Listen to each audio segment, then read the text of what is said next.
जय जगन्नाथ दर्शक बंधु चलतु आज सकाळ किसी गुरुत्वपूर्ण खबर उपर नजर पकाई ता पूर्व आप चैनल प्रथम थर अच्छा चैनल को सब्सक्राइब कर दिंतु एहीपरि डेली नोटिफिकेशन पाइबा वीडियो बहुत गुरुत्वपूर्ण रहिबो सेतिबाई वीडियो को बिना स्किप करी शेष पर्यंत देखो। प्रथम खबरटी रही आहुरी 2 दिन राज्य में बढ़िबो कुहुडी पूर्वानुमान कला पाणीपाग विभाग धुआर बहल आस्तरण चारिपाख अंधार रास्तार जाउथिबा लोके आगक बढ़ी पारिले नाही समस्ते फसी रहिले आगक आहुरी कलबल करिबो कुहुडी आहुरी 2 दिन एभली भीषण कुहुडी बाट अगाळिबो पाणीपाग विभाग यह आकलन करिछि 6 और 7 तारिख रे भी अभ्यंतरीण ओडिशार बहु स्थान रे घन कुहुडी दृश्यमान होई पारे बोली पाणीपाग विभाग आकलन करिछि। शनिवार भुवनेश्वर नयागड़ा और पारादीप रे घन कुहुडी जोगु दृश्यमानर दूरता 50 मीटर तळको खसी आसीतिला। भुवनेश्वर रे सकाळ 6टा बेलकु दृश्यमानता दूरता 0 रहितला। केन्द्रापड़ा पुरी जगतसिंहपुर खोर्धा पारालाखेमुंडी फुलबाणी रे अधिक कुहुडी रहितला।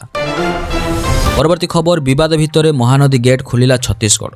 महानदी को नहीं विवाद जारी रही बेले आज कलमा ब्यारेज रु 2टी गेट खोला जाइछि। कलमा ब्यारेज रु छत्तीसगढ़ सरकार पानी न छाड़िबा को आगर मसुदा करितिला बेले आज गेट खोलिछन। किछि दिन तळे कनक न्यूज रे कलमा ब्यारेज रे तळ मुंड रे किपरि छत्तीसगढ़ सरकार बालीबंध तयारी करूछि से नै एक खबर प्रसारण करथिला बेले छत्तीसगढ़ सरकार बालीबंध संपूर्ण रूप रे तयारी करिथिबार देखिବାକୁ मिलिथिला। छत्तीसगढ़ रे थिबा एक घरोई कंपनी को पानी जोगाइबा पई छत्तीसगढ़ सरकार पक्षरु एही बंध तयारी करा जाउथिबार सूचना मिलिछि। तेबे किछि दिन तळे कलमा ब्यारेज रे समस्त गेट बंद थिला बेले आज 2टी गेट खोला जाइथिबार देखिବାକୁ मिलिछि। सेपटे महानदी पानी चोरी खबर किछि दिन तळे सामना को आसीथिला। बेआईन विस्फोरण करी कंपनी माटी और पत्थर फटाई महानदी पानी शोषिबा को षडयंत्र करुथिला। एभली सांघातिक अभियोग आसीछि संबलपुर जिला मानेश्वर ब्लॉक देवगारे निर्माणाधीन इथानल कारखाना विरोध में। बारंबार अभियोग पर भी पुलिस किंबा प्रशासन निद भांगु नाही कहिसेंती स्थानीय लोके। छिटिकी पड़िथिला बड़ पत्थर खंड दिन हेउ कि राति थरी उठुथिला पूरा अंचल। संबलपुर जिला मानेश्वर ब्लॉक रो देवगारे premier green innovation private limited द्वारा निर्माणाधीन इथानल प्लांट को नहीं तेजी थी असंतुष्ट। कंपनी को पानी नेबा को महानदी रे इंटेक वेल निर्माण करुथिला कंपनी जेउथिरे महानदीर डिनामाइट लगाई विस्फोरण करा जाउथिबार अभियोग आसीछि। विस्फोरक खंजी पानी चोरी पई करा जाउथिबा ब्लास्टिंग ए नै धमा थाना रे लिखित अभियोग करिसेंती देउगावासी। बेआईन ब्लास्टिंग और निर्माण काम बंद न कले स्थिति सांघातिक हेबो बोली समाने कहिसेंती।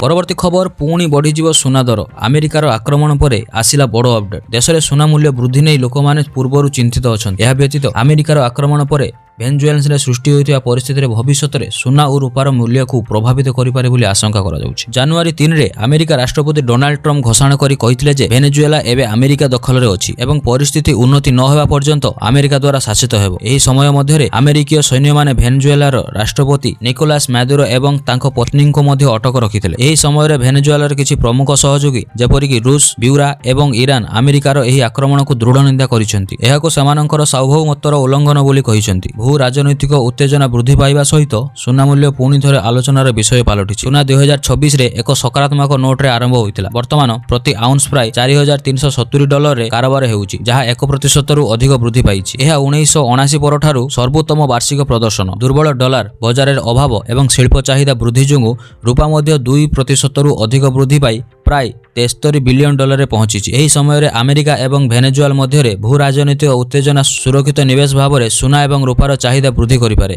तेणु सोमवार जनवरी 5 तारिख रे भारत एवं अभ्यंतरीण बजार में सुना मूल्यर किछि परिवर्तन आशा करा जाउछि। ब्रिकरकर मॉडल विकास एवं गवेषणार मुख्य राजीव शरण कहिसेंती जे चालिथिबा भू राजनीतिक उत्तेजना एवं मुद्रास्फीति एवं मुद्रा दुर्बलता भली अन्य कारण जोगु आगामी दिन में सुना $4500 रु $5000 रेंज रे रहिबो। तेबे वर्तमान सुनार मूल्य कोन? भारत रे जनवरी 3 तारिख शनिवार दिन 24 कैरेट सोनार मूल्य प्राय 38 प्रति ग्राम ह्रास पाई 13,000। भारत में जनवरी 3 तारिख रे शनिवार दिन 24 कैरेट सोनार मूल्य प्राय 38% ह्रास पाई 13,582 रे पहुंची। एही समय रे 22 कैरेट सोनार मूल्य 35 प्रति ग्राम ह्रास पाई 12,450 रे पहुंची। सेहीपरि 28 कैरेट सोनार मूल्य प्रति ग्राम 28 ह्रास पाई 10,187 रे पहुंची। परवर्ती खबर सरकार अंडमान को बोझ भावुथिले एबे यह देश पई धनर भंडार। केंद्र गृहमंत्री अमित शाह एबे अंडमान निकोबर द्वीपपुंज गस्तरे अछंती। शनिवार दिन से विजयपुरम ठारे अंडमान एवं निकोबर सरकारक विभिन्न विकासमूलक प्रकल्पार्पण और शिलान्यास करिसेंती। एही विशेष अवसर रे से कहिसेंती जे एही माटीर इंग्रेज मानक द्वारा निर्मित सेल्युलर जेल रे देशर स्वाधीनता पई संग्राम करिथिबा अनेक स्वाधीनता संग्रामी माने निजर जीवनर दीर्घ समय एठारे काटिथिले। से कहिसेंती जे अनेक वीर संग्रामी एठारे प्राणबली देई भारतर स्वाधीनता संग्राम को शक्तिशाली କରିଥିଲେ ଏବଂ ଅନେକଙ୍କୁ ଏଠାରେ ଫାଶୀ ଦିଆଯାଇଥିଲା। ସେ ଆହୁରି ମଧ୍ୟ କହିଛନ୍ତି ଯେ ଆଜି ସେଲୁଲାର ଜେଲରେ ନିର୍ମିତ ବୀର ସାବରଙ୍କର ସ୍ମାରକୀ ଏବଂ ପ୍ରଜ୍ୱଳିତ ମଶାଲ ସମଗ୍ର ବିଶ୍ୱକୁ କହୁଛି ଯେ ଏଠାରେ ଅନେକ ମହାତ୍ମା ବଳିଦାନ ଦେଇଥିଲେ। ଅମିତ ଶାହ କହିଛନ୍ତି ଯେ ନେତାଜୀ ସୁଭାଷ ଚନ୍ଦ୍ର ବୋଷ ସର୍ବପ୍ରଥମେ ସ୍ୱାଧୀନ ଭାରତର ଏହି ମାଟିରେ ତ୍ରିରଙ୍ଗା ପତାକା ଉତ୍ତୋଳନ କରିଥିଲେ ଏବଂ ତାଙ୍କର ସ୍ମୃତି ସମ୍ମାନରେ ପ୍ରଧାନମନ୍ତ୍ରୀ ନରେନ୍ଦ୍ର ମୋଦି ଦୁଇଟି ଦ୍ୱୀପର ନାମ ଶହୀଦ ଏବଂ ସ୍ୱରାଜ ରଖିଛନ୍ତି। ପ୍ରଧାନମନ୍ତ୍ରୀ ମୋଦି ଏହି ଦ୍ୱୀପପୁଞ୍ଜର ପ୍ରତ୍ୟେକ ଦ୍ୱୀପ ସ୍ୱାଧୀନତା ସଂଗ୍ରାମର ବୀରମାନଙ୍କର ନାମରେ ନାମିତ କରିଛନ୍ତି। ସେ କହିଛନ୍ତି ଯେ ଏହି ମାଟି ସ୍ୱାଧୀନ ଭାରତର ପ୍ରତ୍ୟେକ ନାଗରିକଙ୍କ ପାଇଁ ଏକ ତୀର୍ଥଭୂମି, କାରଣ ଏଠାରେ ଆମର ସ୍ୱାଧୀନତା ସଂଗ୍ରାମୀମାନେ ଯନ୍ତ୍ରଣାକୁ